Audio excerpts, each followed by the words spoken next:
Greetings, UCC school families. This is Sheba Martinez, and I'm the Instructional Technology and Innovation Specialist across our UCC schools. I'm going to be providing you with some tips for how to manage the Chromebooks given the present environment, knowing that our Chromebooks are not working well for virtual learning at this time. First and foremost, just so you know, we know that our Chromebooks are not working well in the virtual learning environment. They're especially not working well for video meetings within Google Meet, and a lot of students are getting kicked out repeatedly. Their devices are slowing down, and they're just not working well. We knew this was an issue in the spring when we launched virtual learning in March. And we quickly tried to find a way to make sure that we could get new and upgraded devices for all of our students. We ordered brand new devices for each and every one of our students in K-5 through 8th grade in May. But unfortunately, every other school across the country was doing the same thing. There has been a nationwide shortage of technology and Chromebooks in particular across the country, and our devices have been on back order and out of stock since June. Our order has been delayed from June to July to August to September, and now our new estimated delivery date is October. Now, we know this is going to be challenging for our families, knowing that we're not going to be able to put new devices in the hands of all of our families until that point. But in the meantime, we can find different ways to try to work around this and try to make our devices work a little better with a couple of suggestions. We ask that our families please be patient with our teachers, with our staff, and with their students. Take a deep breath and try again. We know it won't always be easy, but we are going to say that if you do have a personal device or access to a laptop or computer of your own, we suggest that you would use it instead of our school's Chromebooks. Our Chromebooks only have 2 gigabytes of memory or RAM, which means the devices do not work very effectively. As I said, if you have a personal computer or laptop, use it. It probably has quite a bit more storage capacity and memory on it and will work a lot better. Our number one suggestion if you're using a personal computer is use Google Chrome. Make sure you are logging into the Chrome browser with your school-issued email address and make sure that email address is synced.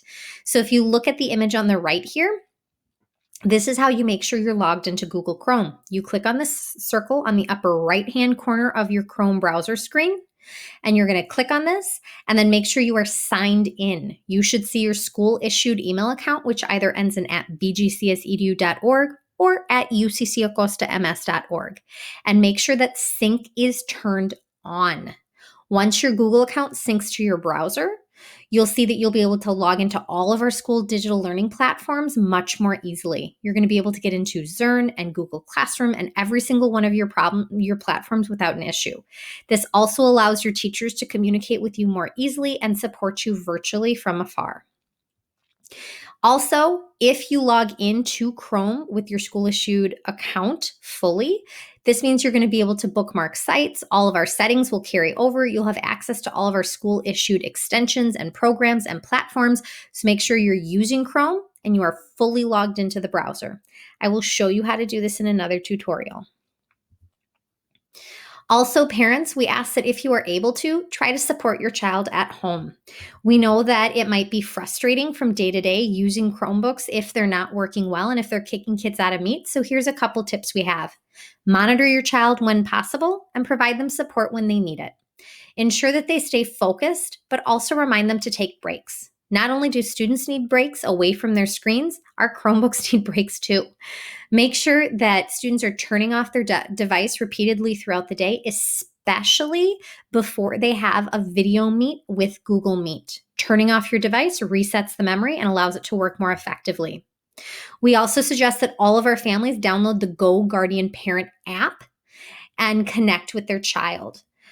I've shared on Class Dojo a Google form to fill out if you would like to launch your Go Guardian Parent application. It's very simple. You just need an email address, and then I will connect you with your child so you can see all of their browsing history and access everything that they've looked at within their Google account or within their Chromebook.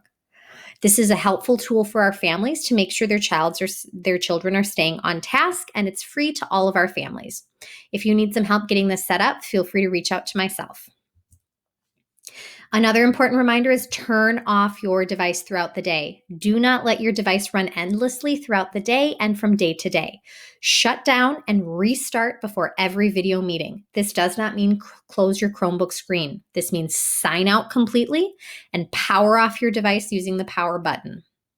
Make sure you're doing this before every single video meeting, and make sure you're doing this every single night when you're done using your device. Turning off your device regularly will help it work much more effectively and efficiently and help it process just a little bit faster. Also, please make sure you're closing any unneeded tabs or windows. You should never have more than a single window open if you are in a Google Meet video conference. Video conferencing eats up the majority of the memory of your device, and so make sure you're closing all unnecessary windows and tabs. If possible, the only window or tab you should have open is for your Google Meet, and everything else should get closed. Another suggestion we have is to clear all your downloads. You can easily view all your downloaded files and folders by opening up your Google Chrome browser, clicking on the 3 stacked dots in the upper right-hand corner, and selecting Downloads. You can quickly and easily clear all of them or delete those files from there. We also suggest you clear the cache and the cookies of your browsing data. You can access this through the Settings menu, which I'll show you how to do in another video.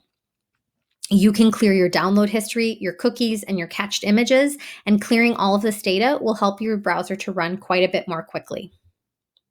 We also suggest you restore your Chrome browser to the original default settings. To do this, you're going to click on the 3 stacked dots in the upper right-hand corner of your browser, select Settings, scroll all the way down to Advanced Settings, select Advanced Settings, scroll all the way down to where it says Restore Settings to their original default. Also, delete any files, photos, or videos you have on the device.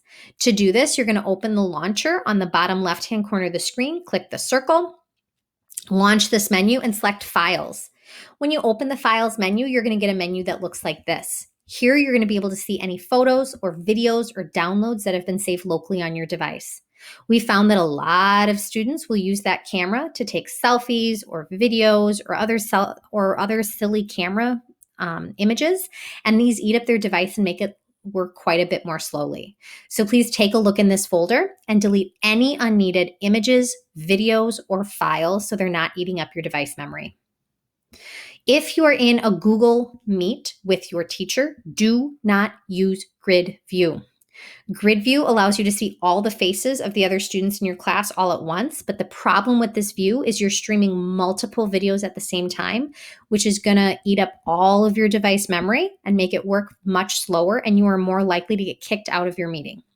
So take a look for that grid icon in your meeting and make sure there's a slash through it. This tells us that Grid View is not activated. Also go into your layout settings and make sure you are using Spotlight View, not tiled view. So you should not see a screen like on the left. You shouldn't see multiple photos and multiple images of the people in your meeting if you're on a Chromebook.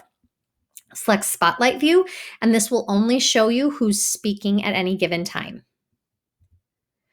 We also suggest you adjust the video settings in your Google Meet. To do this, click on the 3 stacked dots on the lower right-hand corner of your screen, and then click Settings.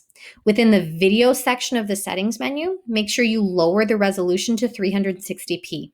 If you are still having issues with getting kicked out of a meeting, lower this again to only 1 video at a time. And if that's still problematic, lower it to audio only. We understand it's challenging to only listen into a meeting and not be able to see anything, but it's better than nothing at all if your device is having challenges. Now, this is only when absolutely necessary. If your device is perpetually having trouble and you are getting kicked out of meetings, you may have to consider turning off your camera. Now, please know this. We ask for each and every one of our students to have their cameras activated anytime they're in a video meeting. This ensures that our teachers know you are engaged and paying attention, and it's an accountability measure to make sure you are actively engaged and participating in our virtual instruction.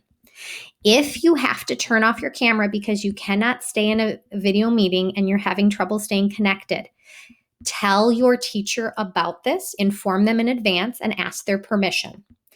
Then they're going to pass your name along to me so I can see if I can reset your device or switch out your device for something different. But please do not turn off your camera unless you have informed your teacher of this in advance. We expect that all of our students will have their cameras on anytime they are in a Google Meet live video session with their teacher. This is important to ensure you are engaged and on task. When our Chromebooks arrive, hopefully sooner than later, we will invite all of our students and families to come into school to exchange their device for a new one. In order to upgrade your device to a new device, we'll ask you to pay our yearly technology fee. This is not only a fee for the Chromebooks, this covers all of our technology platforms that we've been utilizing to sustain virtual learning. For our students at Bruce Guadalupe, this fee is $50 a year. For our students at UCC Acosta, this cost is $75 a year. The reason for the difference is our students at Bruce Guadalupe will pay this each year from K-5 through 8th grade. Our students at UCC Acosta only pay this from 6th grade to 8th grade. That's only 3 years. Also know that by paying this fee, it entitles you to keep your device at graduation so that you'll be launched into your high school career with a device. Our students at Bruce Guadalupe that are paying this fee from K-5 through 8th grade, we will cover some of your repairs and a replacement device if needed, if it's deemed necessary during those 9 years of your education at Bruce Guadalupe. We ask that all of our students from K-5 through 8th grade pay this cost, even if they're not using a school-issued Chromebook. This is because this cost covers access to our Google platforms, including email, Google Classroom, all of our Google logins. This includes the cost of all of the various digital learning programs we're using, like Zern, Alex, Lexia, ScootPad, Happy Numbers. We have endless digital programs and curriculums that we offer all of our students across our schools, and we're asking our families to help share in some of this cost. If you have additional questions or need additional help, first contact your child's primary teacher because they're going to be the best point of contact. If you need additional support with your Chromebooks or tech platforms, you can also reach out to me at smartinez@bgcsedu.org or through Class Dojo. Also, thank you to all of our families, our staff, and our students for your patience and understanding. We know this is a very challenging situation. We know our Chromebooks are not working well, and it's been very frustrating for all of us. We appreciate you being patient and understanding that we're working very hard to resolve the situation, but unfortunately, there's a lot of factors outside of our control that are preventing us from putting new devices in our students' hands. The devices we've ordered are on back order and are not available yet, but as soon as they become available, we'll make sure to distribute them to families to help resolve this issue. Thank you for your patience, and we encourage you to watch the second video I'll share, which will have a walkthrough of how to make some of these adjustments to your Chromebook to help it work better. Thank you very much.